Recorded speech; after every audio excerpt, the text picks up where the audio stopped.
తీయగా చల్లగా. హర్షిని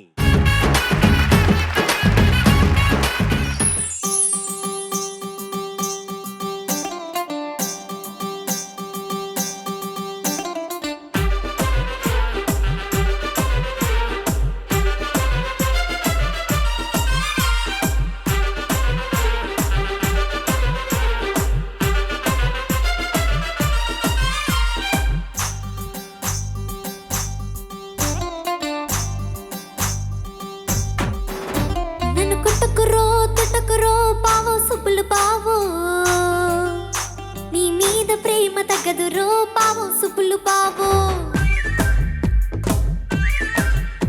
నన్ను కొట్టుకురో తిట్టుకురో పావు సుపులు పావు నీ మీద ప్రేమ తగ్గదురో పావు సుపులు పావు అరే ప్రేమని దోమని పిల్లో మరదల పిల్లో నా పరువు కాస్త తీయకే పిల్లో మరదల పిల్లో నూరే తెరబెట్టిన ముద్దలకు పావు సుపులు పావు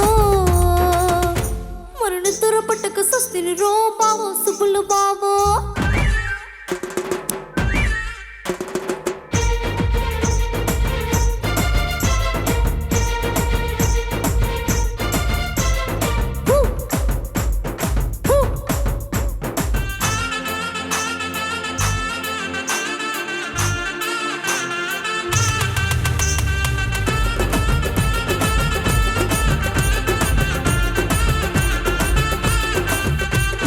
సూపులతో గిల్లకురో పావు సుప్పులు పావు నా బుగ్గలు బూరెలు అయ్యను రో పావు సుప్పులు పావు నువ్వు సీటికి మాటికి సంపకే పిల్లో మరదల పిల్లో నీ మాటలెంక నమ్మనే పిల్లో మరదల పిల్లో నూరే తెరపెట్టిన ముద్దులకు పావు సుప్పులు పావు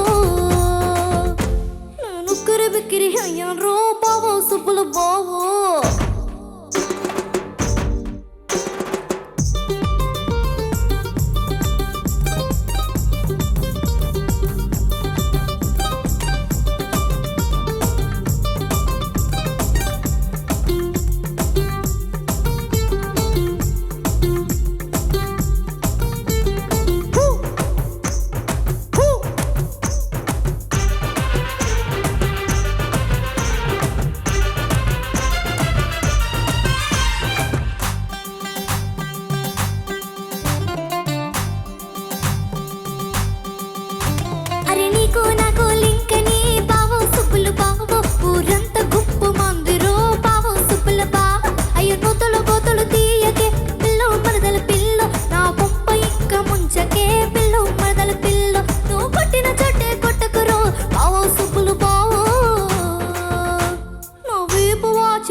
judges over to you. Superb నానా. Thank you madam. లెనీనా గురించి చెప్పాలి. ఆర్పి పట్నాయక్ అండ్ లెనీనా చౌదరి పాడారు. లెనీనా ఇండస్ట్రీ చెన్నై నుంచి హైదరాబాద్కి వచ్చినటువంటి కొత్తల్లో initial stages of that period తను చాలా పాటలు పాడేది. ఆ తర్వాత డబ్బింగ్ కూడా చెప్పింది. అండ్ ఆల్సో ఇప్పుడు చాలా సీరియల్స్ కి డబ్బింగ్ చెప్తాను. తను one of my good friends. తనని పాడతా తీగ వేదిక మీద గుర్తు చేసుకోవడం చాలా బాగుంది. And one of the super hit songs present చేసినందుకు thank you. Thank you madam.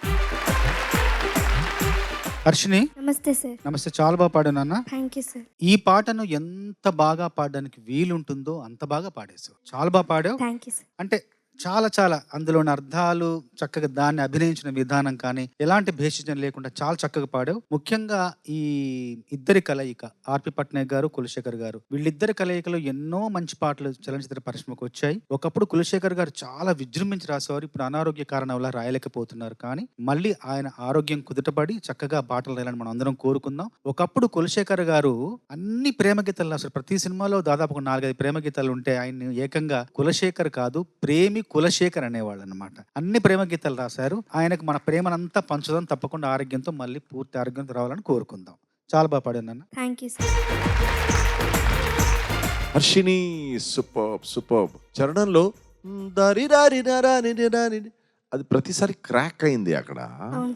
Wear ever voice is cracking that means voice is taking too much load అన్నమాట. You're putting too much pressure on the voice అని, that's it's cracking. So అలాంటి చోటల్లో mind లో మనం design చేసుకోవాలి. Okay, crack అవుతుందంటే voice కు pressure వస్తుంది, దాన్ని ఎలా తగ్గించాలనేది ఒక చిన్న practice. Do it at home. Okay sir. All the best. Thank you sir.